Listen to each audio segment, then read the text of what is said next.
Sejam bem-vindos, eu sou Elton, professor do IFPE Campus Afogados da Engazeira, e vou conduzir o curso Psicologia e Comportamento Humano, Emoções em Tempos de Covid-19. A pandemia da Covid-19 tem mudado nossas vidas com uma força e rapidez, não deixando lugar ao momento para entendermos o que está acontecendo. Mas essa afirmação talvez ela diga mais respeito ao primeiro instante, àquilo que aconteceu há quase mais de um mês atrás, quando as nossas atividades acadêmicas, profissionais, sociais, elas tiveram mudanças muito bruscas. E tudo que parecia ser uma rotina, algo que acontecia de maneira, portanto, repetitiva, combinada e conhecida e familiar para nós, ela teve de ser suspensa. Essa afirmação, portanto, de que a Covid causou ou promove algo que nós não somos capazes de compreender, ela pode ser questionada.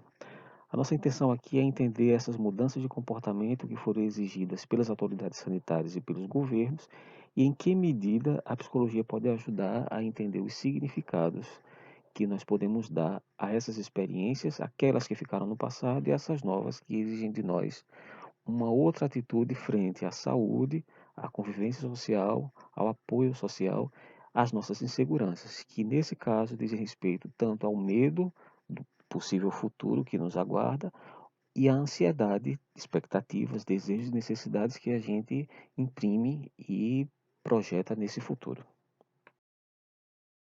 Neste instante, é fundamental que a gente possa ter acesso a algumas definições que vão orientar as reflexões da gente. A gente não vai ter um aprofundamento muito grande delas, mas elas precisam aparecer desde o início do nosso curso.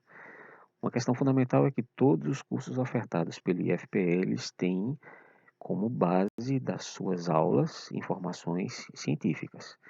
Infelizmente, a gente está em um momento em que muitas informações que não têm nenhuma qualidade científica, as chamadas, por exemplo, fake news, as deturpações da realidade, elas se proliferam. E é uma tomada de decisão nossa saber buscar as melhores referências. E hoje, agora e desde sempre, as melhores referências serão aquelas cientificamente sistematizadas, pensadas em termos científicos. A seguir, alguns conceitos importantes vão ser apresentados. Quem tiver interesse vai para essa referência que está no final aqui, desse pesquisador chamado Bruno Domingues. Alerta global, o novo coronavírus é a sexta emergência de saúde pública de importância internacional declarada pela OMS. OMS, Organização Mundial de Saúde. Esse artigo do Domingues foi publicado pela Fiocruz, que é a Fundação Oswaldo Cruz, uma das instituições científicas mais sérias que a gente tem nesse país e que produz ciência de altíssima qualidade. Eu vou ler com cuidado alguns desses conceitos e a gente vai poder pensá-los mais adiante, porque em alguns textos que a gente vai utilizar ou em alguns diálogos nossos, tanto nos fóruns de discussão quanto nos chats, podem tomar como referência isso que vai aparecer nos próximos slides. A partir de agora, nós vamos conhecer alguns desses termos, entender as suas definições, entender os seus sentidos. Primeiro termo, o termo emergência, que vai reaparecer nos dois slides seguintes. Emergência descreve um estado de emergência. É um termo administrativo, demandando decisão e acompanhamento em termos de medidas extraordinárias. O estado de emergência, portanto, ele é decretado por uma autoridade político-administrativa. Se a gente for agora para as redes sociais, para os sites jornalísticos, para os sites de notícias ou ligar a televisão, a gente vai ver que alguns estados da federação decretaram estado de emergência. Governos estaduais e governos municipais estão seguindo as suas rotinas administrativas ou repensando rotinas administrativas a partir dessa preocupação com a saúde, a circulação, o bem-estar e o atendimento de demandas das populações. Está no finalzinho do slide dito. Portanto, é usualmente definido em tempo e espaço, requer valores de limite para ser reconhecido e implica regras de engajamento e uma estratégia de saída. Ele implica em um cenário extraordinário e deve ser o tempo inteiro monitorado, avaliado, percebido, para que se pense uma saída desses próprios cenários. Emergência de saúde pública. A condição que requer o gestor a declarar estado de emergência de saúde pública é definida como uma ocorrência ou iminente ameaça de uma doença ou condição de saúde causada por bioterrorismo, epidemia ou pandemia de uma doença ou um novo e altamente fatal agente infeccioso ou toxinas biológicas que impõem um risco substancial sobre um número significativo de pessoas. É interessante que a gente perceba que agora a palavra emergência vem associada às duas outras palavras, saúde pública, emergência de saúde pública. O sentido aqui é que a gente está diante de um cenário em que se impõe um risco substancial sobre um número significativo de pessoas, risco à saúde das pessoas, o que demanda do gestor público tomar uma decisão que requer a pensar o cenário de vulnerabilidade para que se cuide de maneira muito efetiva, de maneira muito rigorosa da integridade das pessoas que compõem as comunidades humanas.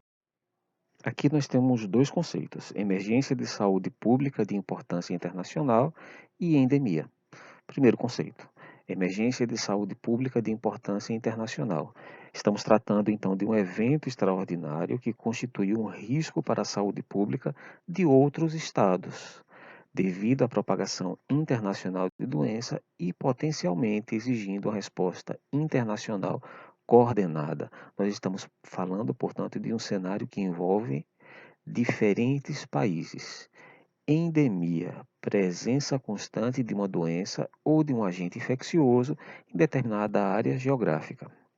Pode significar também a prevalência usual de determinada doença nessa área. Então, na endemia, nós temos um cenário local, na emergência de saúde pública de importância internacional, um cenário global. Epidemia. Ocorrência em uma comunidade ou região de casos de uma doença, comportamento especificamente relacionado à saúde ou outros eventos relacionados à saúde, claramente em excesso da expectativa normal. Então, a gente está tratando aqui do excesso da ocorrência em uma determinada comunidade ou região de casos de uma determinada doença. A comunidade ou região e o período nos quais os casos ocorrem são precisamente especificados. Então, é conhecido. O número de casos indicando a presença de uma epidemia varia de acordo com o agente infeccioso, tamanho e tipo de população exposta, experiência prévia ou falta de exposição à doença e tempo e lugar de ocorrência. Pandemia, nome dado à ocorrência epidêmica caracterizada por larga distribuição espacial, atingindo várias nações. Esse é o cenário atual que nós nos encontramos. Então, uma pandemia não tem mudado uma pequena comunidade, uma região dentro de um país ou um país. A pandemia tem mudado o mundo. Aqui aparecem três conceitos: quarentena, risco, surto epidêmico. Quarentena: restrição das atividades e ou separação de pessoas suspeitas das que não estão doentes ou de bagagens, contêineres, meios de transporte ou mercadorias suspeitos, de maneira a evitar a possível propagação de infecção ou contaminação. Então, a quarentena visa a evitação de possível propagação de infecção ou de contaminação atingindo populações. Segundo conceito: risco: a avaliação da probabilidade de ocorrência e da magnitude das consequências de uma ameaça, que inclui a medição da vulnerabilidade e a previsão de impacto. É importante a gente sempre lembrar que todos os conceitos têm base científica. Quando alguém fala em risco, esse risco implica em cálculo, implica em verificação, implica em monitoramento. Terceiro e último conceito: surto epidêmico. Epidemia de proporções reduzidas atingindo uma pequena comunidade humana. A gente pode até pensar que esses conceitos possam ser utilizados, às vezes, de maneira sinônima, mas rigorosamente eles têm um sentido que é muito particular. Possivelmente nas nossas conversas, nos fóruns e nos chats, a gente possa utilizar alguns desses conceitos: isolamento, quarentena, afastamento social, como se fossem sinônimos. A princípio isso não é grave, mas conceitualmente faltaria rigor para nós. Nesse último slide a gente tem a referência que Domingues se utilizou para desenvolver esse trechinho do seu artigo.